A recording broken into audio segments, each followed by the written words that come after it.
There's things that you say that like really connect with some of the thoughts and ideas that I've heard from others. You know what I mean? And then there's Okay. things you say that I've never heard before that are extremely fascinating. And then there's Okay. things you say that are funny because they're so it's the first time I've heard something like that. It's not to belittle you, but it's always like No, it's fine. It's fine. Joe Biden is a different actor. What do you mean by that? He's a different actor, dude. You sparked something in my mind, and I want to know what that means. Well, if you were to try to look at photos of Joe Biden now, you're only going to see the Joe Biden of 2020 forward. You're not going to see any of the pictures on Google from when he was in the Obama administration. And the reason why is because a totally different actor was playing him. Same thing with Putin. Totally different actor was playing Putin back in the 90s than the guy that's playing Putin now.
Welcome back to the Eye of Jupiter podcast. I'm your host, Tom Franklin, and today we have on a Mr. Josh Cole.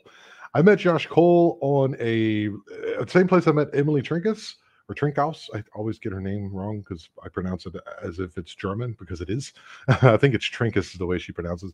I met her on a podcast where it was like 15 different people, and I kind of started talking, and then Josh was on there as well, and he was like, hey man, I got some things I want to talk about when it comes to astrology as well. May not be a favorite subject of you guys. It's a subject I'm interested in because I just don't know about it. It's something mysterious and interesting, and who knows.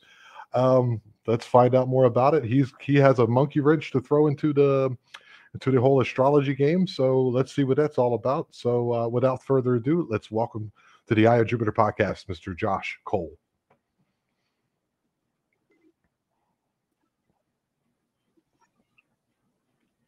Hello. Hello. Hey, Josh. How are you? Great. Thanks for having me on the show. I appreciate it. All right. So bear with us today. We're having a little bit of a lag. No big deal. We're going to get this out anyway. Josh, for the Eye of Jupiter listeners, do me a favor. Do us a favor. Tell us a little bit about yourself and where we can find you. Okay, well, let's see here. I started out in the early 2000s, waking up after 9/11, of course. That was a big catalyst for me. And my search has been for the truth in all things. And I've kind of come onto this idea where if you can come up with at least one true thing, that one true thing should act like a candle to lighten your path wherever you go. And that's when I came across this correction in astrology as well. I found one truth in a series of other things that I didn't understand. And then by messing around with that truth and using it as a candle, I was able to unravel an entire cosmology of astrology that I think will make it so much simpler for the average person to understand how the elements work, how relationships work, and the real purpose of the language and spiritual science that we know of as astrology. And of course, this is hand in hand with the tarot. The tarot is essentially pictorial astrology. And I brought my deck here if you want me to demonstrate that to some degree. But basically what it comes down to is astrology as an alphabet or as a language. If you're trying to communicate with someone, especially something so complex as how the world really works, you want it to be in as simple a language as possible so that anyone in any other language can understand it. I always give the example of, if you're in the middle of a desert and you're dying of thirst and you want to communicate water, how do you communicate that to someone that doesn't speak your language? Right? Yeah, exactly. Exactly. And astrology is exactly that simple. However, modern Western astrology has added a distortion into its alphabet, which then makes it so that anyone that studies it is not going to immediately understand it. And instead, they're going to have to go to the books, look for the explanations, memorize the explanations. And then when someone else has the same question, they give that memorized explanation. And then most people begin to think, oh, that's way too esoteric for me. I'm just not one of those astrology sort of people. Okay. You get what I'm saying? So, yeah, I understand. You told me before the show that you just started a Substack. Could you maybe tell us the name of that? freedomcagemusic.substack.com. Yeah. All right. Yeah. Okay, so there's a distortion in astrology. Yes. Maybe you could kind of go through maybe what Western astrology is and what you have found and what the distortion is. Okay, easy enough, I suppose. Basically, astrology is a language. It's a language, and I'll give you my definition, and you can go to the books for if you want to discover what Wikipedia says about it. But astrology is a language to communicate to us how the elements work: earth, air, water, and fire. Okay? Now you'll notice that when most astrologers talk to you about the signs, specifically the signs of Aquarius and Scorpio, something very strange takes place. And I know you're an Aquarius. Yeah. Something very strange takes place, okay? They've assigned Scorpio as a water element and Aquarius as an air element. Okay? That puzzled me too, because I don't know anything about it. And then I was like, how could water be an air? Okay, all right. Even now, even me as a person who doesn't know anything is going like, that makes no sense. Right. And so because it doesn't make any sense, now in order for it to make sense, you have to add metaphor onto it. Okay? And so for instance, you'll notice that in astrology, you have 3 fire signs, 3 earth signs, 3 water signs. And in Western astrology, you have 3 air signs, right? Why 3? Why is there 3 different of each of the elements? Why is that? Can I make a stab at it? What do you think? It's a math thing. I think it's a math thing. There's 12 months in a year. You divide 3 into 4. Something like that. Point of view, sure, that makes sense. 3 times 4 is 12, right? However, when you land on one of the air signs, or you land on one of the fire signs, or one of the earth signs, how do you differentiate one from the other? I don't know. Exactly, you don't know. And so you have to go to an astrologer and say, okay, why is Aries different from Sagittarius? Why is Sagittarius different from Leo? Why is Aquarius different from any of the other signs, right? And so what I discovered is that the distortion, wherever it was, probably the powers that be or the powers that shouldn't be, whatever the case is, they decided that we can't make astrology easily accessible to the public. Instead, we've got to create a distortion, but a distortion that makes it so that it still kind of works. It would be similar to, like, usury with money, right? Usury is the distortion in our money system. And as a result of that, you have all sorts of consequences. You've got money laundering, fraud, all sorts of other things, but you can still buy, sell, and trade with it, right? Okay. I know I'm going to have to beat the that same word. Thing... Oh, sorry about that. It's okay. So, All right, let me mark that in. We're about 6 minutes in. All right. I'd ask you which word, but then you'd have it beep twice. Yeah. It's the oldest Sorry about that. profession in the Okay. world. So then what I basically did was I went back to the alphabet of astrology, and I decided rather than rely on the books to tell me what was, I decided to let the symbols explain themselves. Okay. And so the first thing I went to is Scorpio. So Scorpio, what do you think of when you think of a scorpion? What location do you usually think of for a scorpion? On the ground.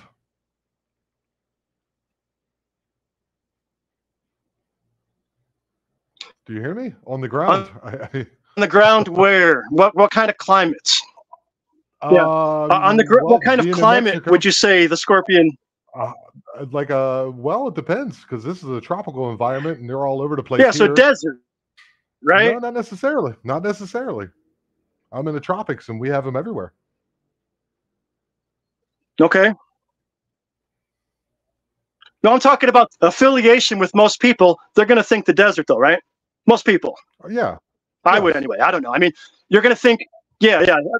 Generally speaking, from a generalized standpoint, you're going to think, okay, where am I going to find a scorpion? Probably in the desert. Yeah, obviously they live in other places, but you associate the scorpion with the desert. Okay, so usually the desert is a place where is absence of water, right? There's no water around anywhere, and this little creature thrives in this barren place, right? Okay, now you have Aquarius. What does Aquarius mean? The water bearer, right? Right. So why are we associating air with Aquarius and water with Scorpio? So what I did was I switched them. Okay. I switched them back. So Scorpio now becomes an Aries sign and Aquarius becomes a water sign. But guess what happens when that switch happens? You have another air sign, which is Libra, right? I don't and know. Libra is the okay. So Libra is another air sign, and the in the zodiac it's the scales. You know, right. in the tarot deck you see the Queen of Justice with the scales, right? And so that made me realize when I made that switch that each of the signs of the zodiac represents one single component of the elements. So in the case of Scorpio, it would be the fiery part of air. And then Libra, on the other hand, represents the other aspect of air, which is either earthy or watery, right? Because you have earth, air, water, and fire. That's your four elements. Okay, and so with the scales, what can you weigh with a scale? Can you weigh fire? Can you weigh air? No, you can only weigh earth or water, right? Yes. And so then let's go with that for a minute now. You have Scorpio as an air sign, which is the masculine aspect of air. And Libra is an air sign, which is the feminine aspect of air. And feminine represents earth and water. Masculine represents air and fire, okay? Once I made that correction, now I can go on to the rest of the signs and do the same work. So for instance, let's go to Aries. Aries is a fire sign, right?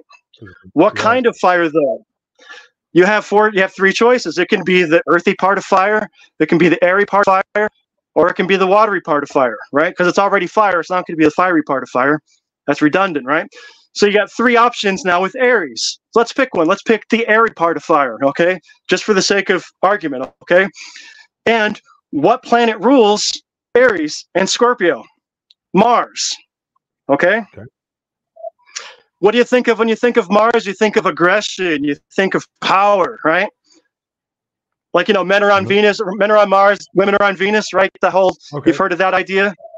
I thought of a red rock, the fourth planet from the sun, red rock, small, seen it in a telescope, has I think ice on the southern pole. If you're asking me, I'm going to tell you the truth. Right, sure. Yeah. Okay, so then what I decided to do is just go through the rest of the signs. And when I did that, so many interesting things came up, and then I also realized that the tarot deck understands this. And the tarot deck is entirely a picture of this very idea that we're talking about. And the tarot deck understands this as the correct way of looking at it, being that Scorpio is an air sign and Aquarius is a water sign. So you're saying that now the tarot deck lines up with astrology if you make this correction. Exactly. Not only does it line up, but it lines up so specifically as to give intricate detail in each of the signs, so that you have a complete understanding now of how the elements work once you go through the whole list. Okay. And so try to present this, though, to an astrologer, and they will shut you down before you even get started. So basically, as a result of this, I was able to go through all of the signs and learned all sorts of interesting things, particularly like, because, well, I'll give you basically the comparison. In Western astrology, the air signs are typically Gemini is air, Aquarius is air, and Libra is air, right? Right. And so then when you land on one of those air signs, according to Western astrology, they give you, the astrologer will then give you a list of airy qualities like music, travel, dancing, grace, things like that, right? And it doesn't matter which of the air signs you land on, you get the exact same explanation. So if you land on Gemini, it's, music, dancing, travel. You land on Scorpio, or you land on Libra, it's music, dancing, travel. However, when you land on Aquarius, it's oracle and new age, and it's like, wait a minute, how did you differentiate from the two other air signs all of these, in like knowledge and wisdom and things like that? Those are actually watery qualities. So wisdom, knowledge, watery qualities. And so then when you ask an astrologer, why is this airy quality sounding like water? And the explanation you get is, well, it's spiritual waters. Spiritual waters. Yeah, and so I'm like, okay, so isn't astrology a spiritual science already, using metaphor? Right. And so you want to basically keep it simple, you want to keep it concise, and you want to be able to communicate it to as large an audience as possible, especially if they don't even speak your language. If you don't speak someone's language and you point to the water sign, they know that you're thirsty in the desert, right? Right. So you're not going to point to the picture of a Scorpio to tell somebody that you want water. Right.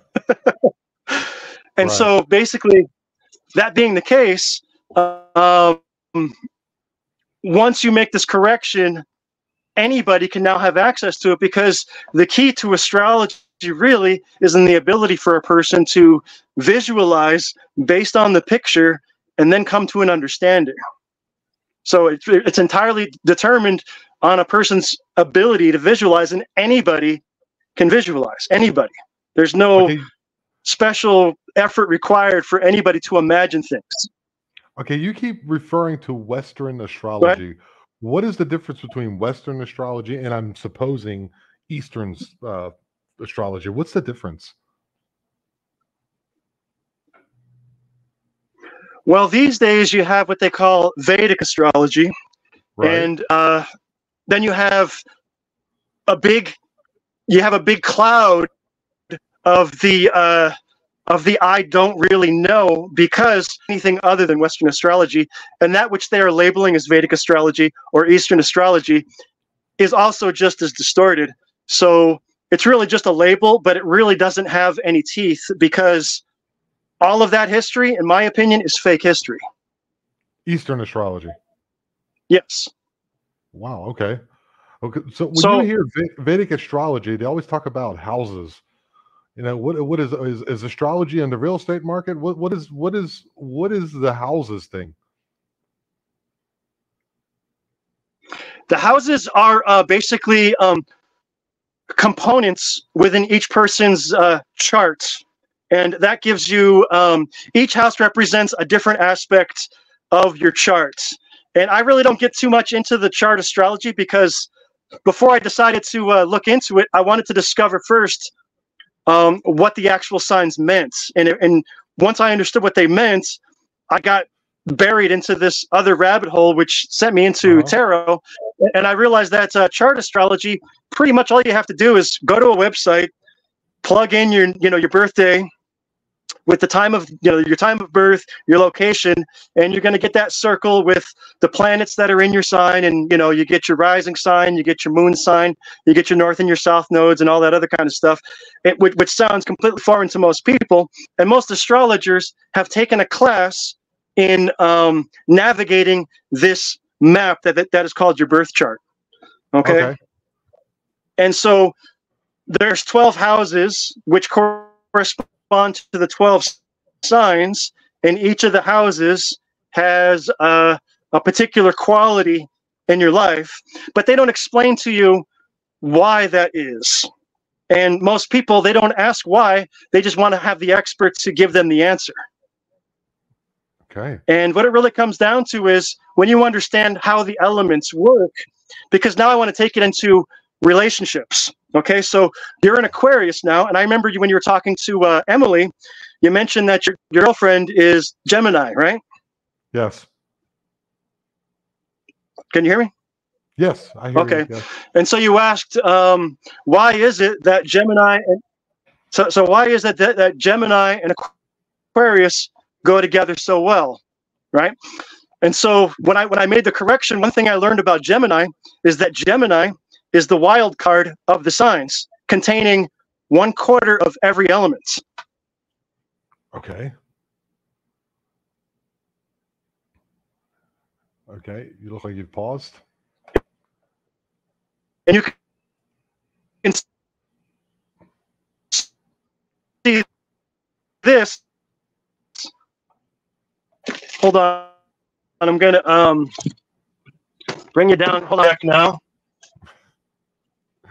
Can you still hear me? Yes, I hear you. Can you still hear me?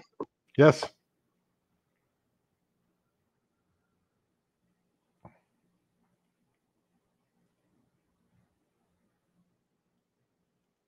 So we said if there's going to be any type of break in the action, that heel will go and come back. And that's the way it's going to be. Maybe I leave this in there. So in the meantime, some elevator music.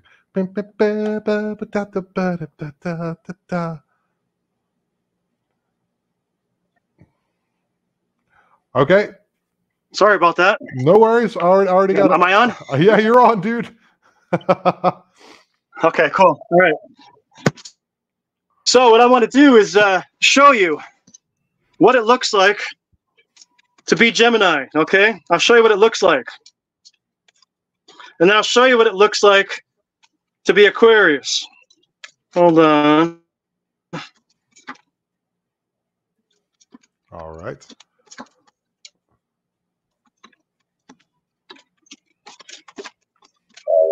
So just bear with me. Okay. Yeah, I guess. So can you see that? See that? Yes. Yes, I see that. John Travolta, Staring Alive.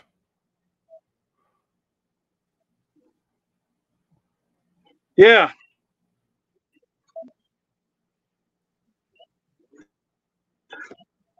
Okay, so this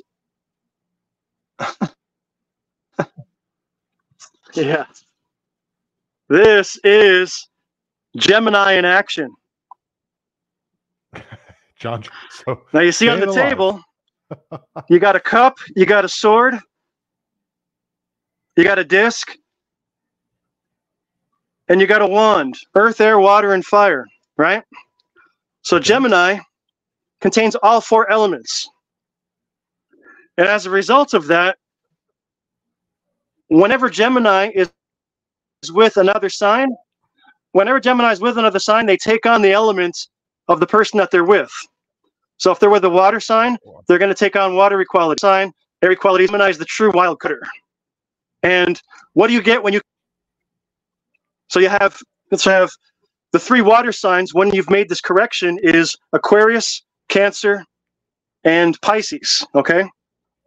So now imagine Pisces is a small pond, okay? Cancer is a canal. Aquarius is the ocean.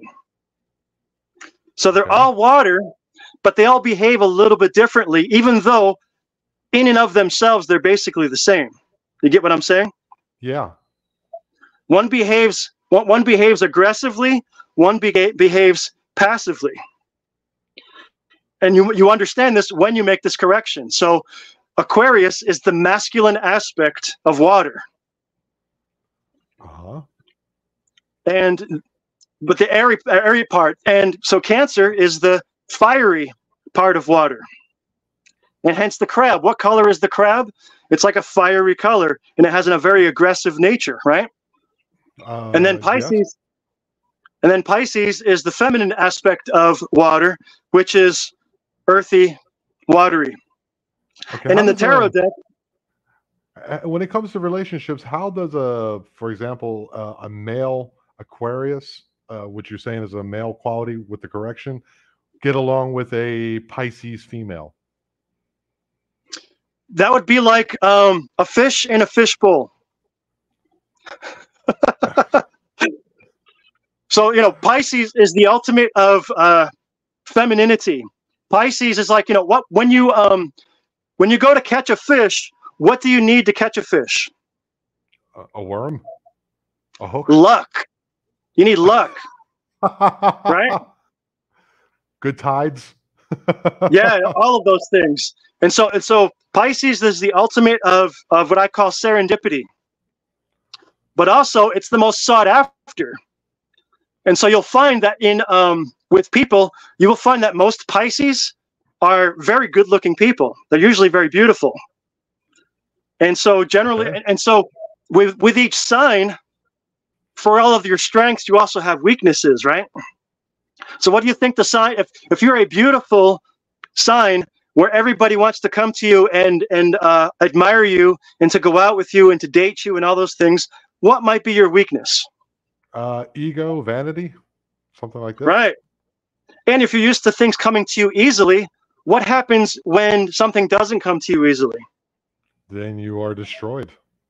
Destroyed, right. Whereas like someone who is not blessed with beauty, not blessed with charm and all those other things, they kind of take rejection a little bit more in stride, right? Uh-huh. However, Pisces are game changers, because what happens when you catch a fish? You eat it. You eat it. You stay alive, right? That's a game changer.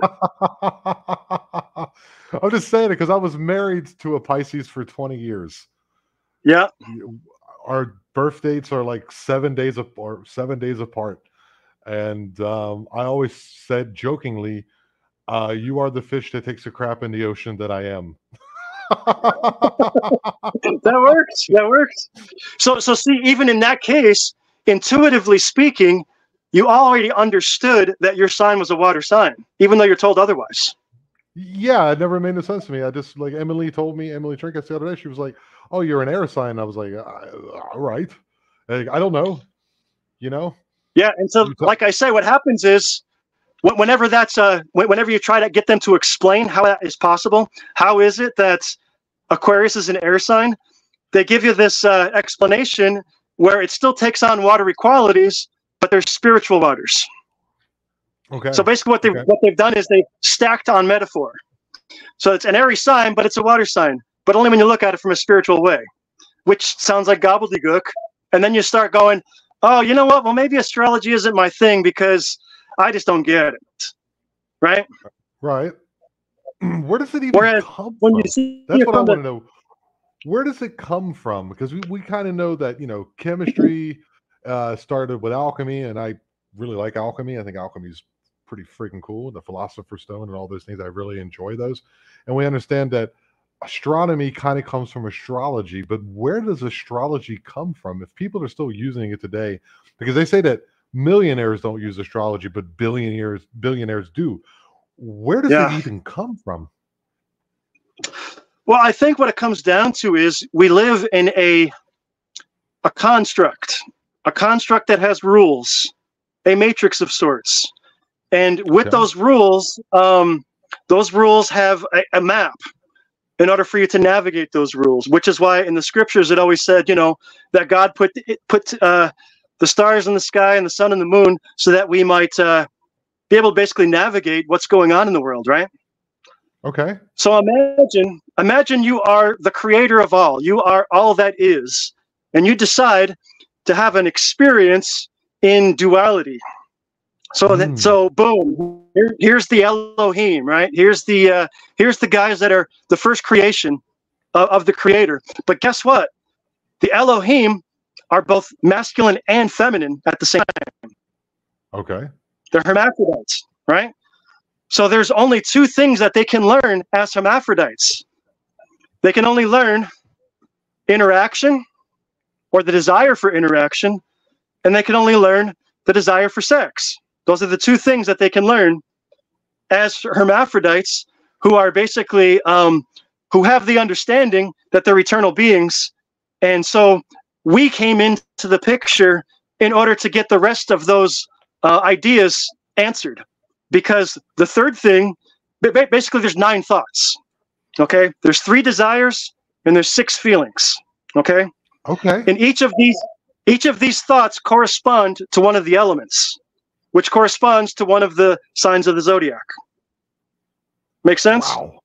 Yeah, dude, you're killing it. Go for it. You're killing it. It's very basic. Now you got my wheels spinning. I have a question lined up, but yeah, go ahead. Okay, so there are 9 thoughts, okay? 3 desires and 6 feelings, okay? The 3 desires are the desire for interaction, the desire for sex, and the desire for protection or safety, okay? Mm-hmm. Underneath that umbrella of 3 desires, all other desires come, okay? Mm-hmm, I got you. So now the next thing is the 6 feelings, which I call the 6 loves. Okay? Because we only feel love. That's all we ever feel. And so when something is not going our way, it's the flip side of that particular love. Okay? There's 6 of them. So your first love is agape, which is principled love, right? That's like your Jesus Christ love. Okay? Your next love is eros. That's your erotic love. Right? Mm-hmm. That's what you have between 2 people who are, going to become parents, right? That's eros, right? Mm-hmm. Your third is philia. That's your brotherly love. That's the love you have for your friends and your family that you would do anything for. You would die for them. They're like your brothers, right? Then you have storge, which is love of your family name. Okay, so this is the kind of love where if you have an uncle that you hate, you would still help him because his last name is Franklin. Okay. Okay. And that's also where I don't think that fits with me so much, but sure, go ahead. It's also where we get patriotism from, or nationalism. Yeah, gotcha. That's also where we get nationalism from, is storge. So love of your family name. Okay. So you're gonna, and that's where we have like the ruling families. The reason why they're in power and they stay in power, storge keeps them together. Ooh. You get what I'm saying? Oh, we're gonna have to go on Rumble with this stuff, dude. All right, keep going. Okay, it's okay. So then the next love is what's called ludu. That's love of play. That's where fun comes from. When you say, "Oh, that was fun," that's ludu. Wow. Okay. And then you have philotia, which is the love of yourself. So that's the love that you keep yourself safe, you keep yourself clean, you keep yourself going. And then I think that was it, right? So we've got, I think that's all 6, right? Yeah, I think so. Yeah, so basically those are the 9 thoughts by which all of our human interactivity is based on. And each of these 9 thoughts also correspond to what what you've heard of, like with the Kabbalah, the tree of life. You've heard of the tree of life? No, I've heard of it, but I don't know what that means exactly. Okay, the tree of life is this symbol in the Kabbalah that has basically. What's the Kabbalah? Oh, okay. The Kabbalah is a mystical teaching of the Jews, where they basically superimpose the body onto this symbol called the tree of life, and it also represents the universe. Okay, so but on this the tarot. Similar to tarot, yeah. The tarot fits right into it, because basically, just imagine a stick with a tree with 9 branches, and those 9 branches are our 9 thoughts, 3 of which are desires, 6 are feelings. And so the Elohim, when they came here, they could only climb 2 of those branches. They could only climb the branch of desire for interaction and the branch of desire for sex. Why do you think they couldn't climb that 3rd tree? Don't know. The desire for safety. Well, because they didn't have the veil. Okay, in order to feel the need, in order to feel the need for safety, you have to not understand why you're here. You need to fear, right? In order to be afraid, you have to be in danger. In order to be in danger, you have to understand that you're not an eternal being. The Elohim, they knew they were eternal beings. They knew that nothing could hurt them because they're going to live forever, right? So therefore, in order for them to understand the need for safety, that's where we come in. Okay, where does this concept come from? Is this a philosophical concept? Where is this coming from? This is coming from all of the things I discovered when I made the Scorpio Aquarius correction. So this is your jam. Yeah. This is all right, dude. All right. Okay. These are all the things I discovered by making this correction. Wow. So like, this is not like, so you need to be writing a book then, basically. That's what you're going to That's what I'm doing. Right? Yeah. All right. That's what I'm working on. All right. Cause that was like, you know how you're supposed to put crumbs on a trail for someone to follow through the woods? Man, I was hitting my head off every branch going through there, but I was still able to kind of follow. Yeah, exactly. It's a little hard. It's a little hard. Okay, then I have a question, because I always see Jesus as depicted as a fish, and I know that Pisces is a fish. Is there any type of correlation there? Well, because the Jesus mythology is the age of Pisces. Okay, and the age of Pisces is we just passed that. That's Pisces is the shallow water fish. Okay. Meaning that there's some knowledge. This is what we just came out of. We with the I don't necessarily buy into this whole Kali Yuga idea necessarily. Okay. But I do. I mean, it's an interesting idea, and I do kind of put that to the side to some degree, and I kind of refer to it sometimes. But instead of looking at it from 5 different philosophies, I just try to stick with solely the astrological aspect. Okay. Now it's probably likely that Scorpio and Libra were probably one sign at one time, and Aquarius and Pisces were likely one sign at one time, and then they split them into 2, and then they switched the elements on them. And by doing that, now you've got a distortion in the overall zodiac that doesn't it's not immediately apparent unless you really think about it. And the purpose of astrology was to get you to think for yourself and to communicate for yourself, not to depend on lofty teachers, gurus, or philosophical books that give you, because everything that I told you about with the 9 thoughts, these are things that I came up with on my own. I mean, you think of the number 9. You think of the number 9. What else do we associate with the number 9? The 9 months that it takes for a woman to have her child, right? Yes. And the number 9 comes into so many things with the powers that be and their ability to create chaos, right? All right, so you're talking about numerology. Yeah. So 9/11, for instance, is the birth of chaos for them, because they don't create anything; they only destroy. So the 9 is the birth of the 2. The 2 ones are the towers that get destroyed, right?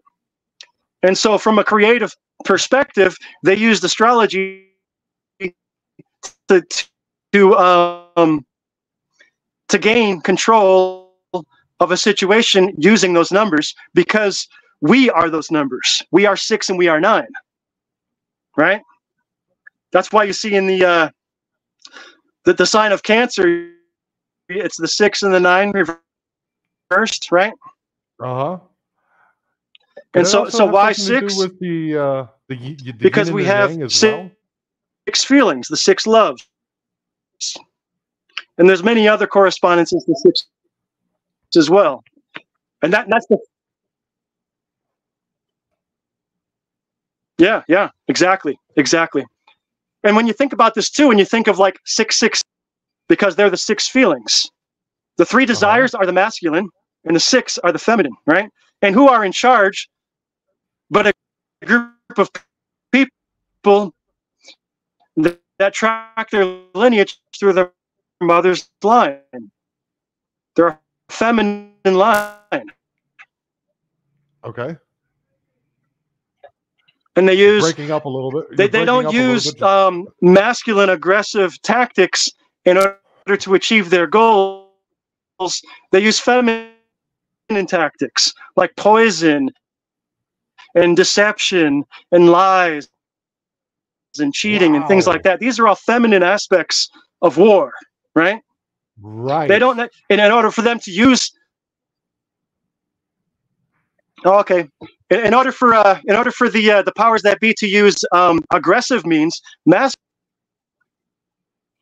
and that's why they don't do their own soldiering, because they are in a feminine posture. And when you understand the elements of earth and water, you go, of course. Let me tell you another interesting thing that opens up with this correction are the ruling planets and why they are ruling planets. Okay. Now, in Western astrology, they say that the reason why the ruling planets are the ruling planets is because each planet rules a masculine and a feminine sign. That's their explanation, right? Okay. And that sounds good on the surface. You go, oh, okay, so then that would mean that that Mars and so on and so forth. You hear me? Can you hear me? Okay. So the reason masculine feminine dynamic, it's because the planet itself contains the elemental makeup of the planets it rules. And that's why it rules that planet. That's why the planet rules those signs. So for instance, with Mars rules Aries and Scorpio. Aries is the airy part of fire. Scorpio is the fiery part of air. Mars equals Scorpio plus Aries. So if you want to understand the nature, if you want to understand the power of Mars, that's the power of Mars. And so it would make sense that the airy, fiery signs are exalted when that planet is in their sign. Make sense? I kind of, dude. I got to be honest with you. Just like you feel right at home in your man cave because you set it up exactly as you like it. I got to be honest with you. It is very difficult for me, and I'm not going to BS you at all. Go ahead. It is it's like explaining to a novice who just picked up a guitar to grab a fifth chord and make sure, a fifth chord and make sure they're on drop tuning and that they have double humbuckers. And you know what I'm saying? Like, it's like, I kind of know what you mean, but I don't. Well, I mean, think of it as a recipe. Okay. Okay.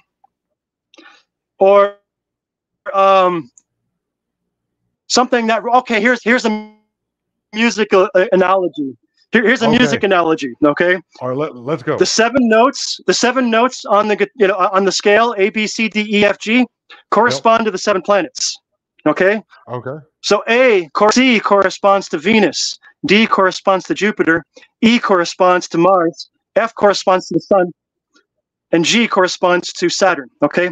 So when you pick a string on a guitar, if you're near someone else that has a guitar in there strapped on, what's going to happen when you pluck your strings? What's going to happen? Resonates, right? So if I'm playing, guitar is open, vibrations, right? Right. You get what I'm saying? Well, they have to be in tune. Okay, so imagine one another, they have to be in tune with one another, right? And so when they're in tune with one another, if we are both playing an A, but you're playing a high A and I'm playing a low A, yes, that sound is going to be rich. Okay. Right. You're playing an octave. Okay, so the ruling planets is like that. Okay, where basically Mars is playing a musical note, and the musical note that Mars is playing is equal to the music that Aries and Scorpio is singing. Oh, so like Mars is the bass note, you're telling me.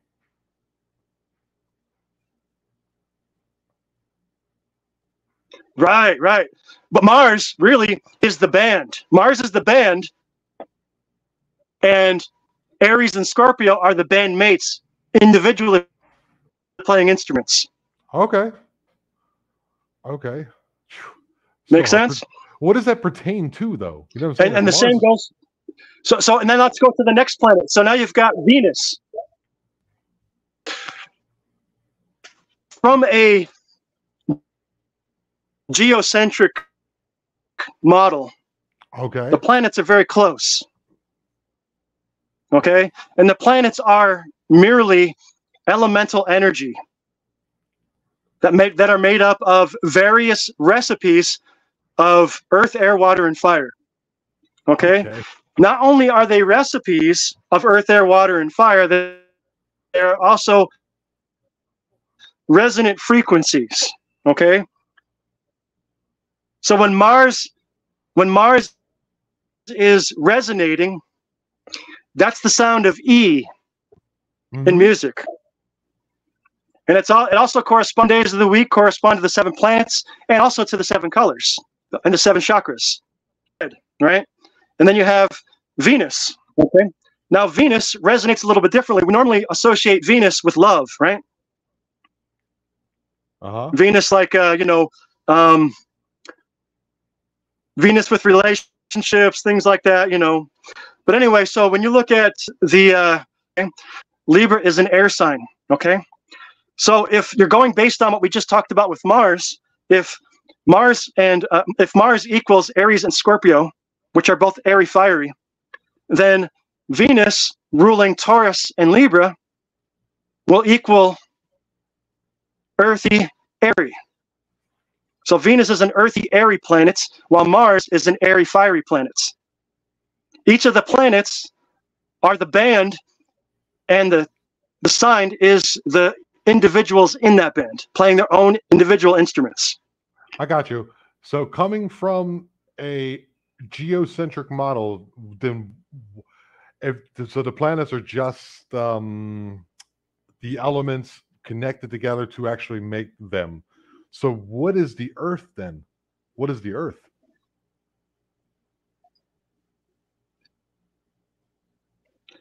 The Earth is ground zero to play out the dance that's happening in the elements in the sky. And we are the players. Holy shit, dude. And so we resonate with what we're born with according to the element of the planet that is in our sign and the element of the sign that we're born into. And so we resonate with that the most because we're already plucking that string.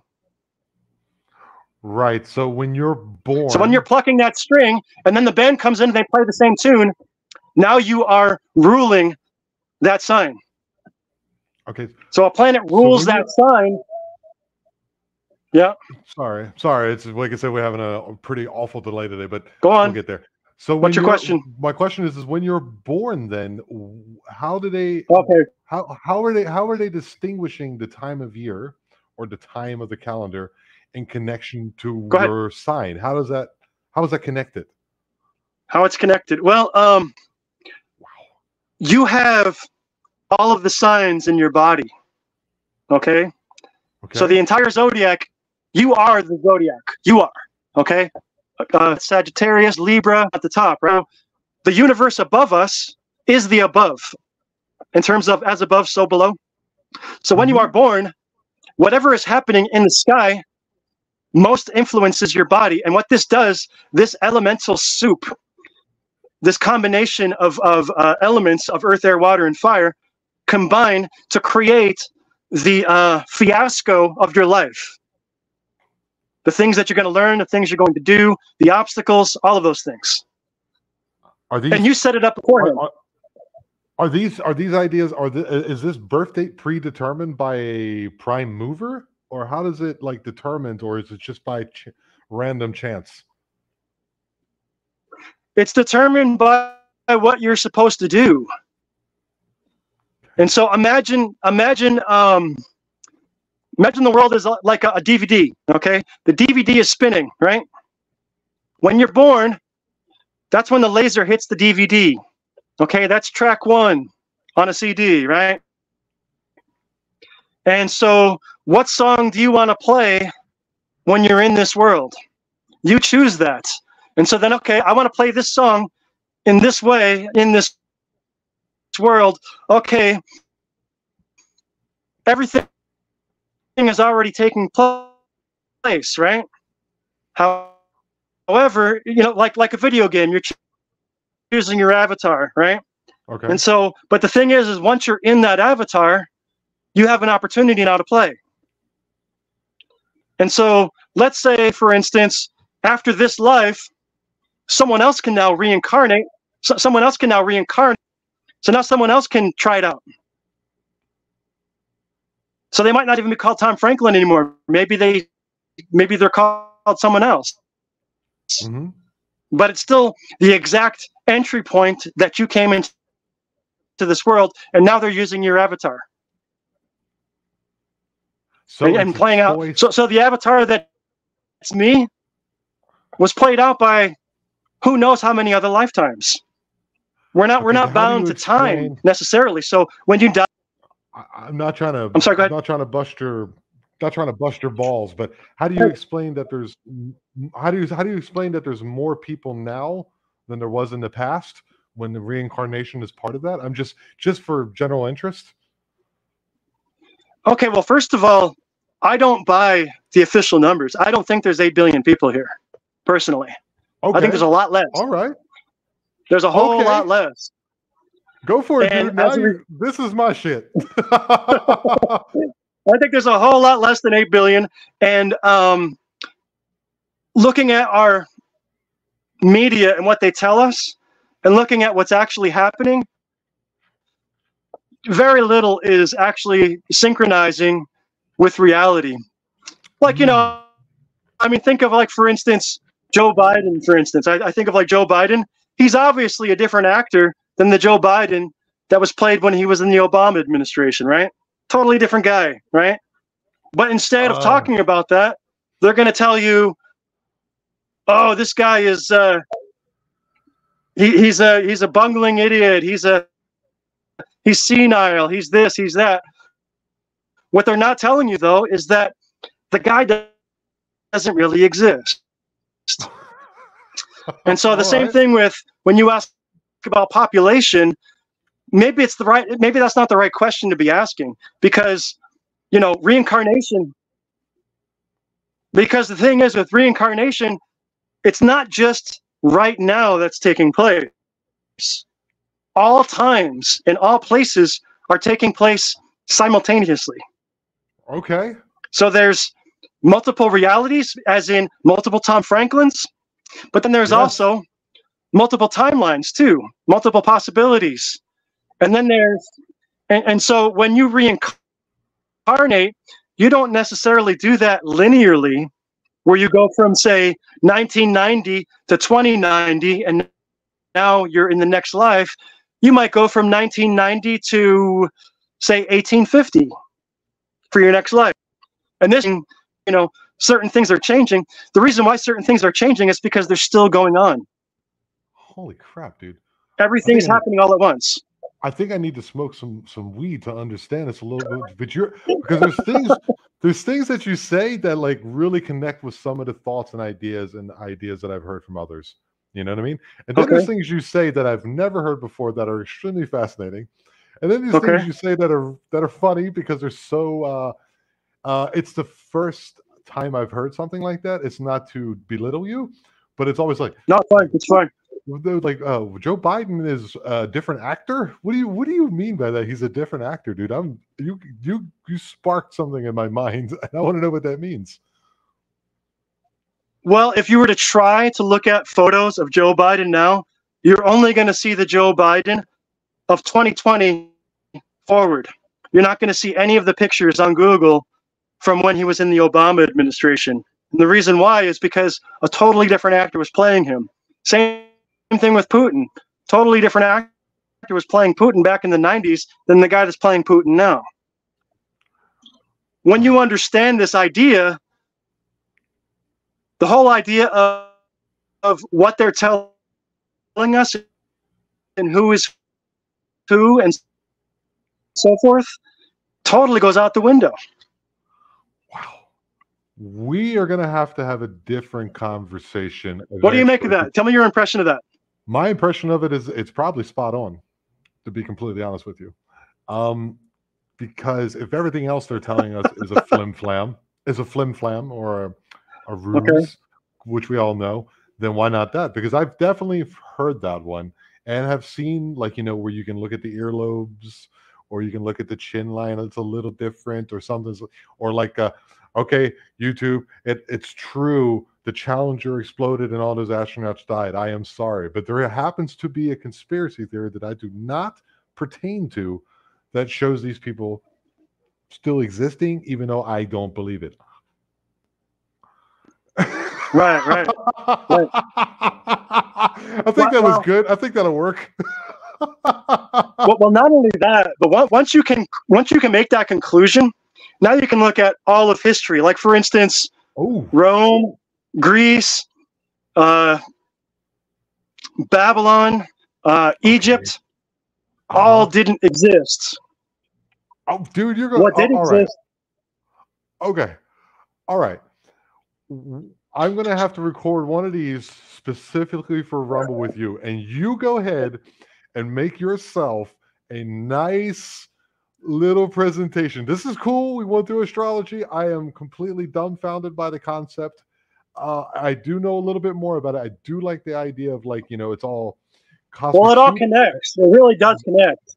Okay. Yeah, but we're going to have to do that, Josh. We're going to have to do that. It does connect because, yeah, sure. Oh, this lag is killing us today. Okay, so what other impressions or questions came into your mind? Oh man, that I can address quickly. Okay, yeah, really, sure, because we got. Can you? So how is it that you came upon this? What is it about you? You said it was 9/11. For me, it was definitely 9/11, and then I went back and I looked at Vegas, John F. Kennedy, amongst many other things, and then everything started. You know, the Gulf of Tonkin incident, Operation Northwoods, all these things that kept coming down, and I kept looking into, and I went, okay, there's a lot of things going on, but 9/11 was the trigger. But why did you go towards astrology? Is it because it appeals to your particular nature, or there was something that, like, grabbed you? Well, because there's something magical about it, and that appealed to me. And I wanted to discover, is this a magic that I can trust, or is this a fraud? And so I had to discover that for myself, because reading in books, listening to lectures, talking to astrologers and tarot readers, I couldn't answer that question. I had to figure it out for myself. And that's the other biggest thing is, you know, you have to become your own experts. And this is the time for us becoming our own experts. All right. One more quick question. And one more quick question, and then, well, two questions. Okay. Does God exist? You are the creator. You are the creator. Okay, I've heard that one, where you create. We are the universe looking at itself subjectively. Gotcha. All right. So what is your, yes, all these things that you're learning, what is your message to humanity? What would you like to say? Because we are in a specific time of turmoil. How can we, or what advice would you give the rest of humanity so that we can make our way through this, at least this next year, which is going to be crazy? We know that's coming.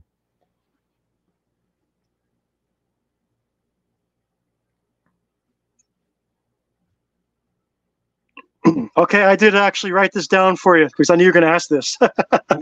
Okay. How did you know You that? are inside a bubble. It is a bubble into which you are placed at the moment of your birth. At first, the bubble is open. At first, the bubble is open, but then it begins to close until it seals us in. That bubble is your perception. We live inside that bubble all of our lives. And what we witness on its road is our own reflection. Okay, that definitely rings some bells. So to spiral out, like Maynard James Keenan of Tool says, to spiral out, that means you have to go out and push the boundaries and not accept what you've been told. I think a lot of things we've been programmed, that's for sure. If you don't believe that by now, then remember that it's television and television programming. The words are right there in front of you for the taking. Josh, this has been a wild ride, and do me a favor, one more time, could you tell the people the name of your Substack? freedomcagemusic.substack.com. All right. Do me a favor, 1 second, two brothers, stick around so I can talk to you at the end so we can look at this recording, because it's going to be a little funky today. All right, man? Yeah, you might have to do some doctoring because the audio is probably not perfect. Oh, it's going to be fun. Okay. All right, man. Hold on 1 second. I'll be right with you. So that was dense, weird, and definitely went in a direction I was not expecting, which is always my favorite. Throw me out of the pond and throw me on land and see if I can skip to the next pond somehow, either with a jump rope, I stick my fin up and maybe some, hitchhiking or get over there. That was wild, and I don't even know what to think about it, but that's not for me to decide. I'm going to have to go through this podcast, not just from a technical standpoint of understanding what was happening with the technology, but from the standpoint of myself to understand what he was saying. I think he was saying some really, really deep things, just from a different point of view that I have yet to have heard. It was fantastic, and you guys are fantastic as well. We are marching on our way to 1,000. What's that called again? Subscriptions on YouTube. My brain is fried, dude. Seriously. We're on our way to 1,000 subscriptions. I'm also on Rumble. You can also check me out on Facebook, all on the same page, under the same name, the Eye of Jupiter podcast. Do me a favor, like and subscribe to the channel if you like coming back for this content, and I promise I will keep it interesting for you. And remember, ladies and gentlemen, we are the Eye, and we are aware. Thank you, and I love you all.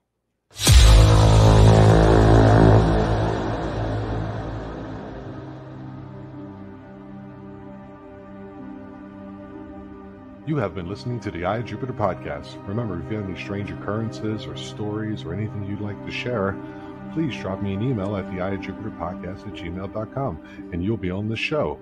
And remember, we are the Eye, and we are aware. Thank you.